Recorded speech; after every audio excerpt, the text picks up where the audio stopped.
je pense que c'est très important parce que si vous ne faites pas bien votre travail, après à la suite, c'est toute l'équipe qui va payer Si on n'a pas un minimum, je pense que ça peut être un peu plus dur de rentrer dans le métier. Mais on entend dans le news, on dit que non, la France a besoin des ingénieurs, la France est en pénurie des ingénieurs.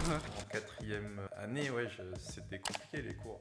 J'avais 3 rattrapages et un stage en même temps. Limite, les autres même disent que c'est l'école, c'était l'achat du diplôme. Après, oui, je pense que c'est faisable, mais c'est un petit parcours du combattant, quoi. Avec l'arrivée des l'IA, est-ce que ça impacte ce métier-là? J'avais pas des notes de mention très bien, tout ça. C'était pas les génies de la classe. Non, j'étais pas à fond. Bonjour à tous, bienvenue dans cet nouvel épisode de Job Story. Job Story, c'est une série de podcasts où on invite différents profils dans différents domaines qui viennent nous partager leurs expériences, leurs parcours, leurs histoires, leurs réussites, échecs et de conseils. Et aujourd'hui, nous avons le plaisir d'avoir avec nous Marc Vu, qui est développeur et automaticien. Il va nous parler de son parcours, de ce qu'il fait réellement et aussi nous partager de conseils. Je ne sais pas pour vous, moi j'ai hâte de connaître de ces domaines. Bonjour Marc. Bonjour Joël. Merci beaucoup d'avoir accepté l'invitation et de venir partager tes expériences. J'ai fait une petite introduction et je ne sais pas comment toi-même tu peux t'introduire en quelques mots. Du coup, oui, comme tu as dit, je m'appelle Marc. Ça fait 4 ans que je travaille, donc toi et moi on sort de la même école. C'est comme ça qu'on s'est connus. Je crois que c'était un job... Je pense à une soirée... une soirée de rencontre entre alumni. Et toi, je crois, voilà. Un demi-alumni. Mais donc ça fait 4 ans que je travaille. J'ai commencé en tant que développeur. Et puis petit à petit, je suis parti vers une carrière de testeur automaticien. Voilà, là je poursuis sur cette lancée. Et merci de m'avoir invité. Merci beaucoup pour ta belle présentation et j'ai vraiment hâte de savoir quoi le métier, c'est quoi le travail d'un testeur automaticien. Ouais, testeur automaticien, donc j'ai la première expérience que j'ai eue, c'était donc sur des tests end-to-end, donc de tester des applications dans leur ensemble, par exemple.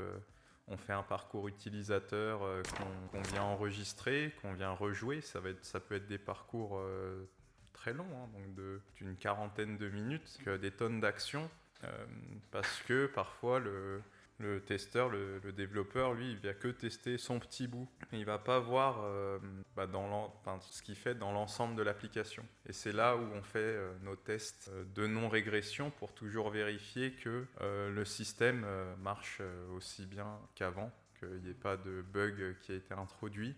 Et aujourd'hui, c'est pas mal à la mode, donc il y a beaucoup de développeurs sur le marché. On est aussi beaucoup et donc il faut aussi tester tout ce qui est fait, qu'il n'y ait pas trop d'anomalies. On peut générer des rapports, on peut tout automatiser, mettre dans une pipeline, toujours vérifier que tout marche bien avant de merger le nouveau code. Donc on est vraiment garant de la qualité d'un produit. Ok, je vois, je pense que c'est très important parce que si vous ne faites pas bien votre travail, après à la suite, c'est toute l'équipe qui va payer. Ouais, normalement les développeurs sont déjà censés faire une partie avec les tests unitaires, tout ça. Voilà, normalement ça c'est censé être fait au moins. Mais comme je t'ai dit, plus on agrandit le scope, voilà, c'est pas juste le clic sur un bouton, on va jouer tout un scénario. Et si ça marche pas parce que dans le formulaire il va manquer un champ qui n'est pas transmis, ça génère une erreur. Voilà, ça c'est détectable par le testeur. Donc quand on lance nos tests, ça va rester bloqué à cette étape. Ça va dire ouais, mais là je m'attendais à tel résultat. Mais du coup, donc le but, je comprends bien, c'est vraiment d'essayer de bousiller l'application, quoi. C'est dans les développeurs à développer quelque chose et ils vous ramènent vers vous et vous faites de votre mieux pour montrer que non, ça va pas marcher. Alors quand tu dis bousiller l'application, il y a un type de test qui permet de tester comme ça jusqu'à tout casser. Ça s'appelle le monkey testing. C'est-à-dire que tu arrives dans une appli, tu fais un peu n'importe quoi. et t'attends que ça casse, quoi. Pour trouver des bugs, t'arrives et ton but, c'est de casser. Toi, c'est pas ça. Le client, il te fournit comment dire, une liste de choses à vérifier. Donc tu les codes ou pas. Hein. Maintenant, il y a des outils no-code formidables pour enregistrer des scénarios. Donc où la personne, le testeur n'a pas besoin de savoir faire du Java, etc. Ça peut être un plus, mais donc voilà, elle vient vraiment scripter le test, clique ici, rentre nom, prénom, valider, tout ça, je m'attends à telle information. Et à la fin, en plus, tu peux dire que tous les matins, je veux que tu fasses ce test, tester que ton application marche bien, qu'elle elle réponde au bout d'un certain temps, etc. Donc là, je t'ai parlé de tests de non-régression, il y a les tests de charge. Hein. Avec des outils comme Gatling, JMeter, c'est par exemple quand tu vas regarder du foot sur, je sais pas là, c'était sur M6, et qu'il y a plus d'1 million de personnes qui regardent en même temps, faut qu'ils assurent la disponibilité du site, tout ça. Sauf que ça, il faut le tester, donc ils vont simuler des charges. Et du coup, vous allez faire comment? Vous allez créer une simulation de multiples utilisateurs au même moment et puis envoyer des requêtes pour essayer un peu de voir si... Ouais, j'avais été à une conférence là-dessus par l'entreprise qui fait ce type de test. Et oui, ils simulent et ils vérifient parce que c'est déjà arrivé que ça crache en production et du coup c'est gênant. Enfin, le foot, on va voir son match, c'est plus diffusé, etc. C'est un peu critique, surtout par exemple c'est la finale de la Ligue des Champions ou quoi, là, c'est dur. Je comprends. Et maintenant, comment on fait pour devenir testeur? Qu'est-ce qu'il faut? C'est quoi le parcours idéal? Moi, je pense que c'est pas mal, oui, de faire un peu de dev, commencer un peu par du dev pour les bases. Il y a quand même des choses qu'on voit, notamment sur certains bugs, comment ça a été codé, pourquoi est-ce qu'il y a ce type d'erreur et tout. En fait, si on fait pas, si on n'a pas un minimum, je pense peut-être ça peut être un peu plus dur de rentrer dans le métier. Après, je pense que c'est pas impossible. Hein. C'est comme je t'ai dit, il y a des outils sans code où on peut toujours se former au fur et à mesure, mais ça donne une vision aussi d'un produit. Moi, quand ma première mission, donc j'étais développeur Java, voilà, et des systèmes de tickets, les anomalies, etc. On n'avait pas encore d'équipe enfin, il n'y avait pas encore tous des tonnes de tests de non-régression, enfin vraiment poussés, clean, tout ça. Il y a les tests de non-régression manuels et automatisés. Et voilà, enfin, je pense que cette première expérience aussi, ça aide ensuite pour faire une transition vers le testing automatisé. Donc de coder surtout s'il y a du code, donc avec des outils comme Selenium ou quoi enfin voilà, ça utilise du Java ou du Python. Ok. Sinon, c'est des outils sans code qui sont payants pour la plupart, il me semble. Alors que Selenium, Selenium Python, Selenium codé avec du Python ou du Java, on reste dans la gratuité et c'est utilisé par pas mal d'entreprises du coup aussi. Ok, bon, on va revenir après sur les outils, mais parlons un peu du parcours. On s'est connus à l'ESSIer et tu as fait une préparatoire à l'ESSIer avant, tu as fait le bac lycée. Est-ce que tu peux nous parler un peu plus de ton parcours à toi jusqu'à ce que tu deviens développeur testeur?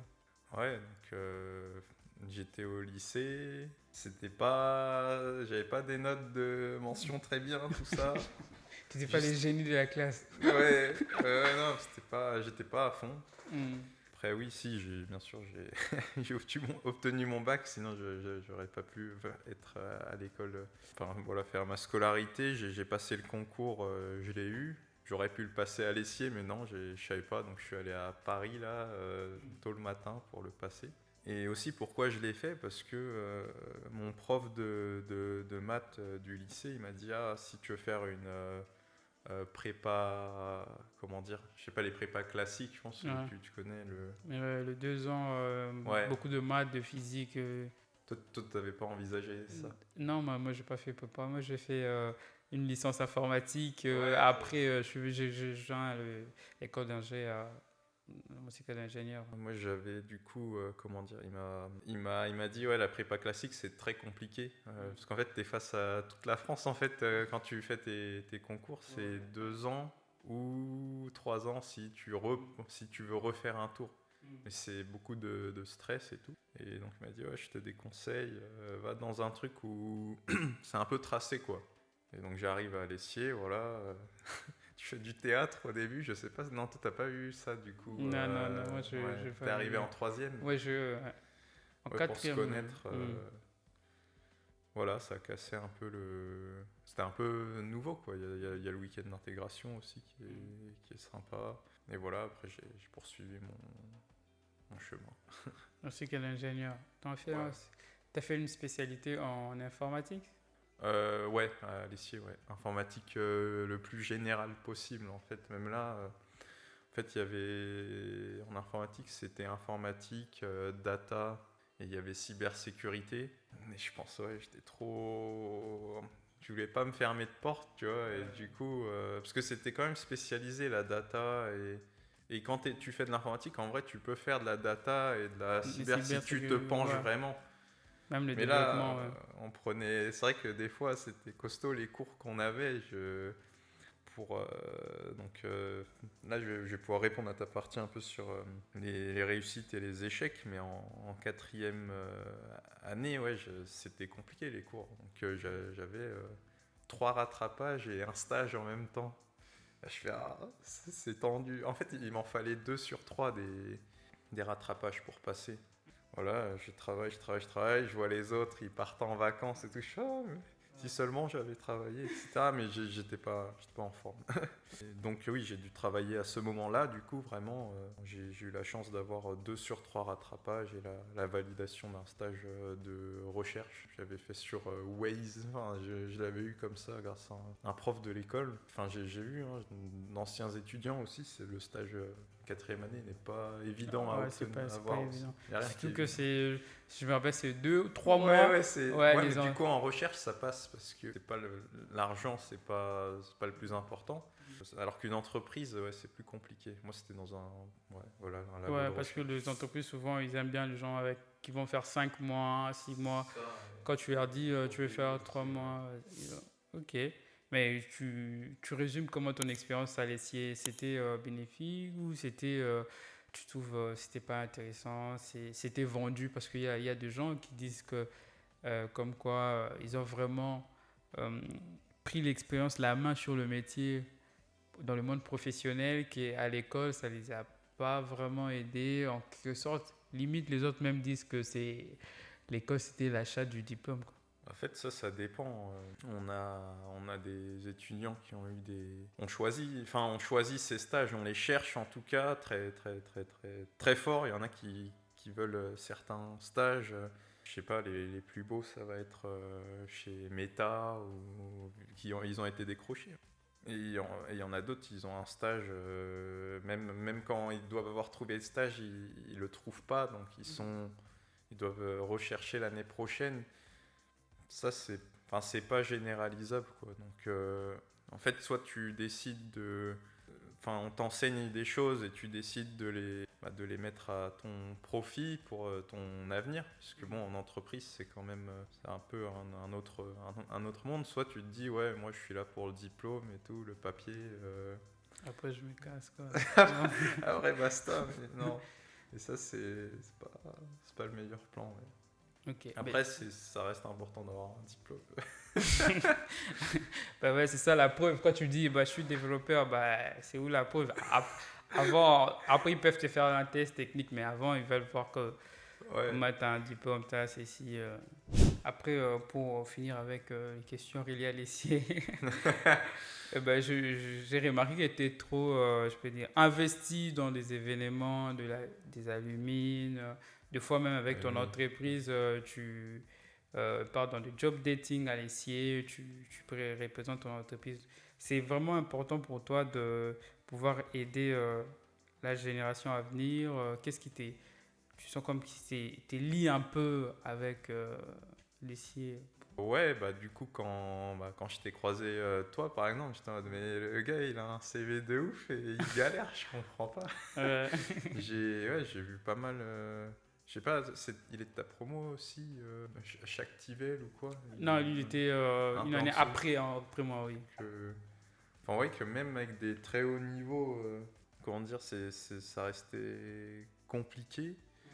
Mais oui, aider les générations futures. Après, moi, j'y ai été avec mon entreprise, oui, pour qu'on est invité parfois Par par ici. l'essier, hein, parce que voilà, il y a Mm. des partenariats, etc. Et chez les alumni, j'avais fait un petit peu la communication sur Instagram, en fait, le début, parce tout était sur LinkedIn, Facebook, un petit peu, mais il n'y avait pas de... Il n'y avait rien sur Instagram. Là, ça a été repris. Enfin, ils sont en train de dynamiser encore l'Instagram. D'ailleurs, il y a une soirée là, bientôt, le J'ai 12. vu le mail, ouais, je crois la semaine Tu y prochaine. vas, hein? Je suis pas encore sûr. Ça va être chaud. Ouais, ouais. Rentrons maintenant dans le testeur automatisé parce que moi, ça m'intéresse beaucoup. Du coup, si quelqu'un veut s'orienter pour devenir testeur automatisé, quels sont les outils qu'il doit commencer à apprendre, à maîtriser pour qu'il soit vraiment recherché, qu'il soit indispensable dans le milieu du travail, qu'il soit vraiment candidat recherché? Toi, tu conseilles quoi? Bah, il y a donc déjà pour programmer, enfin s'ils s'orientent sur les solutions free, on va dire, il y a Selenium avec Java et Python, donc deux langages majeurs en informatique. C'est complémentaire ou on peut choisir un Tu peux choisir un. Tu laisses Ouais. un, ok. T'es pas obligé de maîtriser le deux, quoi. Ouais, c'est ça. Ok. Et bon, après, c'est toujours mieux, mais oui, si tu veux vraiment te focus sur un, si tu préfères Python, Java, tu fais comme tu veux. Et en fait, ce qui va faire un testeur vraiment qui est polyvalent, c'est s'y connaît aussi dans tout ce qui est intégration, donc avec Jenkins ou quoi pour le CI/CD, tout ce qui va être déploiement continu de ton application malgré voilà, on imagine il y a Joël et son équipe qui codent, à chaque fois il veut pousser sur sa branche, c'est testé, donc c'est vérifié, hop, c'est rejeté. En fait, toute la partie intégration continue et ensuite aussi, c'est un peu les choses dont je parlais au début, il y a différents types de tests, les tests de non-régression avec les validations fonctionnelles ou valider que le système marche. Les systèmes après il y a tout ce qui est test de charge, test de performance. Il y a encore une branche un peu que je n'ai pas citée où il y a test quand même. Je sais pas si tu vois. Je suis pas testeur, hein, donc Ouais, j'apprends au même ouais. moment que tout le monde. Bah, on parle quand même de sécurité ces derniers temps, donc il y a des outils pour ça s'appelle c'est le pen testing. Hein, Penetration testing, ouais. Ouais, je pense que s'il y a test dedans, c'est ils testent si le système a des failles de sécurité. Mais comment tu trouves le marché du travail dans le testing, donc développeur automatisé, c'est ça le titre? Ouais. C'est comment le marché du travail il est saturé, il y a la demande ou comment tu trouves? Je pense que c'est peut-être un petit peu mieux que chez les devs, parce que chez les devs, en fait, je pense qu'on a dit à tout le monde, ouais, t'auras du travail et tout. C'est Ils facile, arrivent t'es ingénieur. En fait, il y a 15 000 types de devs, tu vois, 15 000 formations. Il y a des accords entre les boîtes, les boîtes vont prendre les meilleurs. En plus, voilà, il y a les contacts entre la boîte et ton école. C'est peut-être un peu mieux, mais oui, on dirait toujours que oui, il y a beaucoup de demandes de profils seniors, hein, mais j'ai l'impression que ça c'est un peu partout là en informatique. C'est corsé et vers le haut, quoi. Mais on entend dans les news, on dit que non, la France a besoin des ingénieurs, la France est en pénurie des ingénieurs. Qu'est-ce que tu as dit? On nous vend ou c'est... Peut-être en informatique, tu as entendu ça? Bah oui, ils disent tout court ingénieur. Donc souvent, et c'est aussi quand c'est relié au sujet de l'IA et tout. Alors, enfin, après, c'est peut-être qu'en Île-de-France, Il y a plus que toute la France. enfin, le besoin, il y a plus de concurrence, du coup, c'est plus compliqué. Ok. En fait, après, oui, il faut être mobile, je pense. Et avec l'arrivée des l'IA, est-ce que ça impacte ce métier-là ou vous êtes épargné ou il faut apprendre aussi des outils d'IA qui aident à automatiser les tâches? Bah, l'IA, ça aide beaucoup, hein, surtout quand on nous demande de gérer divers outils. Tu demandes enfin, voilà, à une IA de t'aiguiller parfois sur... parce que tu n'as pas envie de te taper toute la doc, tous les tutos et tout. Tu essayes de te faire ta petite recette, comment apprendre. Enfin, très, très utile. Après, oui... ça fait pas tout l'IA non plus, c'est quand c'est des bugs ou des problèmes bien spécifiques où il faut du contexte fonctionnel, il faut savoir ce que les devs ont fait et tout, c'est là où il faut vraiment avoir, je pense, quelqu'un qui sait ce qu'il fait et qui ne demande pas juste à une IA. Ok, donc je vois qu'il faut suivre un peu la cadence. La tendance, ouais. Ouais. Tendance et cadence, ouais. Non, il faut se former, Ouais. c'est ça aussi, nos métiers, en fait, on est... Surtout quand on est en phase de chômage ou d'intercontrat, c'est toujours de se former et enfin, surtout pas dire ah vas-y c'est bon c'est des vacances parce que ça évolue très vite en fait comment dire après quand on recherche une mission ou un travail faut montrer qu'on a appris quelque chose et faut toujours essayer de compléter son CV d'une manière qui nous rende satisfaction. Alors, je voulais savoir, Marc, comment tu ressens la vie d'ingénieur après école? Dans le sens où, voilà, quand on était à l'école, on avait des attentes par rapport à qu'on va finir, on aura le travail. Maintenant, tu es dans le milieu professionnel. Tu es satisfait de l'environnement, de l'ambiance, de tes accomplissements ou c'est un peu le truc qu'on nous avait vendu de rêve et tout C'est vrai par rapport à... Moi, ce qui me fascinait, c'était quand même de me dire ah ouais, je vais travailler et tout. Enfin, à un moment, je vais travailler avec ce que j'ai appris et on va me verser un salaire. Ça, déjà, c'était en mode enfin, quand on fait pas de l'alternance directe ou quoi, quand on fait vraiment les 5 longues années, parce que bon, jusqu'à la 4e année, on va dire, on n'a pas de stage rémunéré. Mais après, c'est vrai, on se dit toute sa vie, en fait, on va fournir une prestation et on va être payé pour nos connaissances, notre savoir qu'on aura développé et qu'on pourra améliorer grâce aux enseignements qu'on a eus. C'est vrai, c'est un peu, ça change un peu par rapport à la vie d'étudiant. Il y a toute cette partie finance qui arrive et il n'y a plus trop de vie étudiante. Du coup, il faut quand même quoique là, enfin, je suis très content d'être là avec toi. Enfin, ça me ramène quelques souvenirs. quelques décennies en arrière. Non, faut pas exagérer, pas de décennies. Je suis quand même jeune. Tu me fais vieillir là. Ah, c'est moi. Je suis un alumni. Non, mais oui, si, le fait de ramener quelques années en arrière et tout, ça fait toujours du bien. En plus, on est à Anterre actuellement. Donc, c'est la résidence de l'Essier, enfin la plus proche.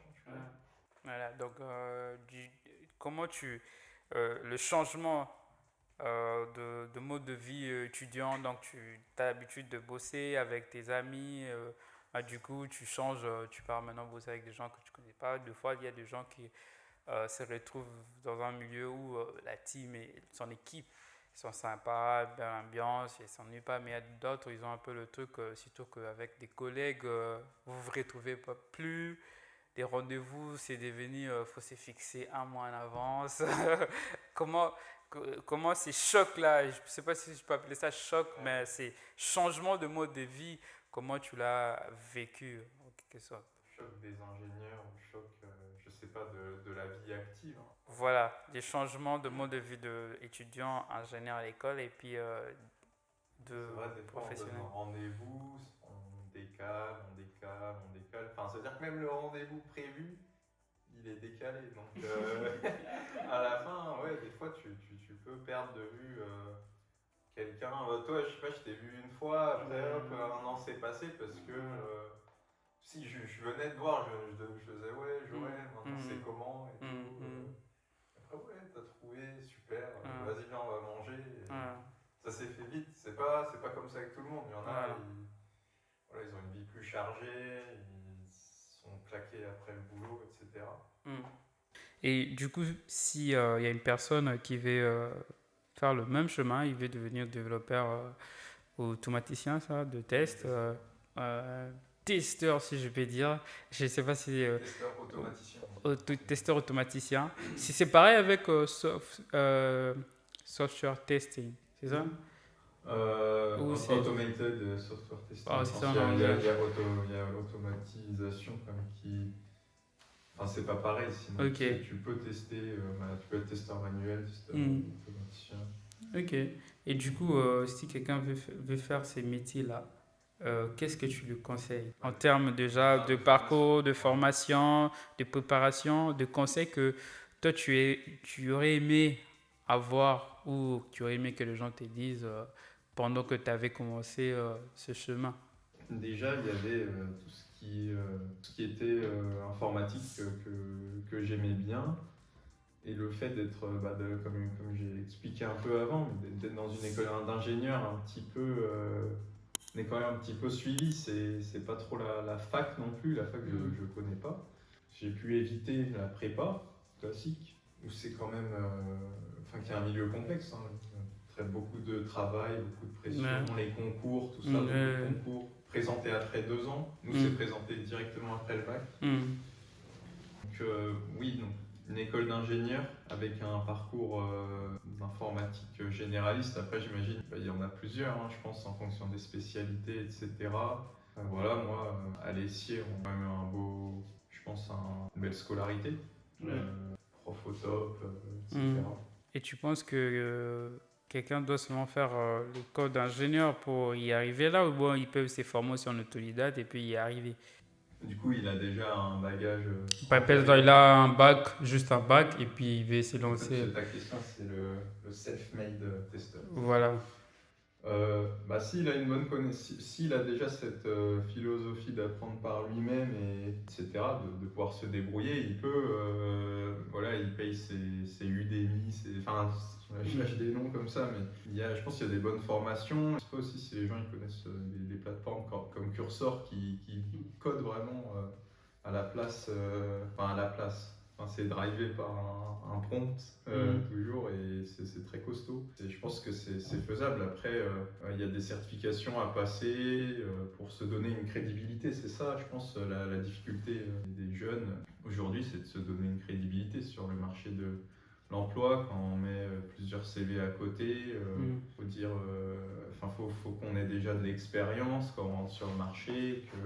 Et c'est là où les écoles d'ingé sont bien, quoi, avec les conventions, les stages, etc., de 2 à 3 à 4 mois. Voire 6. Comment ? Voire 6 mois. Ouais, 6 mois, c'est le stage final. Du coup. C'est tous ces trucs-là, tu vois, qui apportent de la valeur au modèle de l'école d'ingénieur. C'est les stages, l'insertion dans le monde professionnel. Après, oui, je pense que c'est faisable, mais c'est un petit parcours du combattant, quoi. C'est un petit niveau vétéran. Ok, merci pour ces informations. On va aller à une question un peu hors parcours, quoi. Donc, hors ton domaine. Est-ce que tu as des centres d'intérêt, de trucs que tu fais si tu veux t'échanger d'idées ou bien tu as testé le truc, c'était un peu cassé la tête, tu t'es dit vas-y, je vais aller faire ça pour me défouler un peu et puis je vais revenir. Je fais fréquemment 2 à 3 fois du tennis de table en club. Je peux faire, il y a des compétitions, il y a une en plus officielle, une en loisir. C'est assez mental comme sport. Ping-pong, ouais. Comme le frère là qui avait gagné à l'Olympique. Le quoi ? Le frère, les deux frères. Le brun, voilà. Voilà, ça permet ça travaille le mental, comme j'ai dit. Et ça permet un peu de bouger aussi, un peu déjà au niveau du département, parce que je joue en départemental et parfois au niveau national, on a des tournois avec la fédération de loisirs, quoi. Ouais, je trouve ça c'est intéressant. Je trouve un peu difficile de ma part, mais ouais, c'est intéressant. Et dis-moi, toi, tu es plus team télétravail ou tu préfères travailler en office ou hybride Je pense qu'il faut de l'hybride quand même parce que c'est pour le contact, pour se voir un peu et pour sortir de chez soi aussi. Je pense que c'est important d'aller au bureau quand c'est nécessaire. Après, quand il n'y a pas besoin, si c'est juste pour jouer à la... Comment dire, il y en a, ils vont au bureau, il y a une console ou je sais pas quoi, et pour lire ou juste être là. Ouais. Non, là non. Enfin, il faut qu'il y ait un but, quoi, même quand on est en intercontrat ou quoi. Ou faut bien s'organiser soi-même pour rentabiliser la journée de présence. Il faut l'organiser un peu sa journée. Tu as parlé 2 fois d'intercontrat. C'est quoi tu peux nous expliquer un peu? C'est quand on est dans des cabinets de conseil, entre les missions, on a des temps de latence un peu. Et durant ces phases-là, il faut monter en compétences. C'est un peu dommage, dangereux, ou partir en vacances, quoi. Mais il faut faire quelque chose, faut se ressourcer, ou moralement, intellectuellement, etc. Physiquement aussi, tu pars au Basic Fit. Ouais. Basic Fit si tu veux. Ouais. Ou le ping-pong, c'est bien aussi. Ouais. C'est des temps qu'il faut remplir, rentabiliser en tout cas. Du coup, je pense que c'est le temps où tu avais peut-être une mission d'1 année, 6 mois. Le temps que, quand ta mission termine et le temps que tu commences une autre mission, ouais, c'est ça? Généralement, il y a des cabinets ou de conseils où c'est très court et d'autres c'est plus long. Tu vois, ça peut aller de 1 mois à... Je sais plus, ça doit être 1 an ou plus. Mais et dans un contexte, voilà, comme ça, on parlait où les jeunes ont du mal à trouver, ou même d'autres profils plus seniors, à trouver des missions. Ouais. Il y a cette question de qu'est-ce que je fais, est-ce que vous pouvez me guider? Est-ce qu'il y a un parcours pour moi? Et c'est vrai que moi, quand j'étais entre le développeur-testeur, où on m'a payé une formation pour passer la certification de testeur, du coup, c'est des certifs internationaux assez standards. Donc, c'était bien quoi, pour juste se familiariser avec tout ce qui était le testing. Concept et tout. Comment? Avec le concept du testing. Oui. Et voilà, donc je l'ai passé, je le laisse, ça apporte de la valeur sur le CV. Et c'est un peu ça, il faut avoir des tampons un peu sur son CV qui disent tu sais faire ceci, cela. Alors, j'ai une question que j'aime bien, des fois, c'est un peu philosophique, je peux dire, j'aime bien poser aux gens. Si aujourd'hui tu avais, disons, un super pouvoir, que tout ce que tu fais marche, tout ce que tu fais arrive, tu feras quoi ou tu changeras quoi? Dans le domaine de l'info, ou si tu veux, dans le domaine du testing, ou dans le monde, quoi. Si qui te tient à cœur, tu te dis, bah, bingo, claquement de doigts, je change. Là, maintenant, là, tout de suite? Non, pas tout de suite. Tu risques de dire que Joël disparaît. Non, bah, c'est pas moi. La période, c'est comme tu veux, mais quelque chose qui te tient à cœur, tu te dis que si tu avais vraiment un pouvoir, ou soit un projet, un projet que tu as, que tu veux accomplir, que tu es un peu... Sur le pouvoir, c'est intéressant, je pense. Ce serait marrant ce qui se passerait si on faisait disparaître toutes les maladies dans le monde, quoi. Voilà, tout le monde sera, tout sera beau, ouais, c'est... Ah mais tu sais même pas du coup. Ouais. Ah mais c'est intéressant, c'est... Les gens ils se trouveraient des problèmes tout seuls. Bah, à part les maladies, on a d'autres problèmes aussi, mais bon, au moins oui, ça serait réglé, quoi. Et voilà. Ouais, c'est bien, c'est noble, je trouve que c'est noble comme... Ouais, c'est vrai que ça pourrait être intéressant. Et bien si c'était maintenant dans ton domaine, tu feras quoi? Qu'est-ce que tu vas réaliser? Dans mon domaine, ce que je voudrais faire? Ouais. Des belles... comment dire? Chez nous, c'est toujours l'amélioration continue, toujours tester plus, mieux, davantage de métriques pour le client. C'est l'amélioration continue, un petit peu dans le domaine du test. Ok, ben, est-ce que tu aurais je veux dire, une anecdote, une histoire que tu aimerais partager. Une petite histoire, genre, tu avais fait peut-être une bêtise de code. Tu as écrit du Java là où il fallait écrire du Python. Oh, un petit truc de con. C'était une fois, il y avait le délit. Hmm. Je sais pas, j'étais naze. Bah oui, tu peux dire. Mais, ou soit Non, j'avais zappé le réveil et la caméra s'active et je suis au lit. Genre, Ah bon? Mais t'es entré en réunion directement avec la caméra ouverte et... Non, je suis pas rentré dedans, je crois que j'ai été. Enfin, en vrai, si, je crois que je suis rentré dedans, mais je crois qu'il y avait que un ami à moi qui m'avait vu dans la réunion. Ah ouais. T'étais... Enfin, on saura jamais, tu vois. Mais... peut-être t'avais pris une capture d'écran, hein, faut le demander. Hein. Ouais, non, il n'y avait pas de capture d'écran. Ah bah j'espère que t'étais pas à point. Non, mais c'était la phase Covid. Aussi, une fois, on était dans l'équipe dans un call et il y avait un collaborateur, il était là, il était à l'aise. On a fait, ouais, lui, il se met torse nu. Et après, il fait un verre de caméra. Ouais, c'est vrai que c'est... moi, j'évite d'entrer en réunion directement avec la caméra ouverte. Quand j'entre, je ferme la caméra en premier lieu, déjà. Et puis maintenant, j'entre en réunion. Ben, le micro, deux fois, je laisse. Ça ne dérange pas, mais j'aime d'abord entrer, voir. Et si je vois que les gens aussi dans la réunion ont ouvert les caméras, et bon, dans ce cas-là aussi, je vais ouvrir.